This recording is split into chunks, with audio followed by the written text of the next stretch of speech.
خواب میں گھوڑا دیکھنے کی تعبیر۔ اسلامی تعبیرات کے مطابق خواب میں گھوڑا عزت، طاقت، کامیابی، سفر اور بہادری کی علامت سمجھا جاتا ہے۔ تعبیر خواب دیکھنے والے کی حالت اور خواب کی کیفیت کے مطابق بدل سکتی ہے۔ گھوڑا دیکھنے کی مختلف تعبیریں۔ خواب میں گھوڑا دیکھنا عزت اور مرتبہ بڑھنے کی نشانی، کامیابی یا خوشخبری ملنے کی علامت، بعض اوقات طاقتور دوست یا مددگار کی طرف اشارہ۔ گھوڑے پر سواری کرنا کامیابی اور ترقی کی علامت، دشمنوں پر غلبہ حاصل ہونا۔ اگر سواری آرام سے ہو تو زندگی میں سکون اور کامیابی۔ گھوڑے پر جنگ لڑنا بہادری اور حق کے لیے کھڑے ہونے کی نشانی، مشکل حالات میں کامیابی ملنے کی امید۔ بعض تعبیرات میں دشمن پر فتح کی علامت۔ سفید گھوڑا دیکھنا نیکی، عزت اور خوش قسمتی، اچھے دن آنے کی علامت۔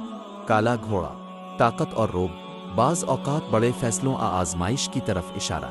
دوڑتا ہوا گھوڑا جلد کامیابی یا تیزی سے بدلتی قسمت، مقصد کی طرف تیز پیش رفت۔ گھوڑے سے گر جانا کسی کام میں رکاوٹ یا نقصان، احتیاط کی ضرورت۔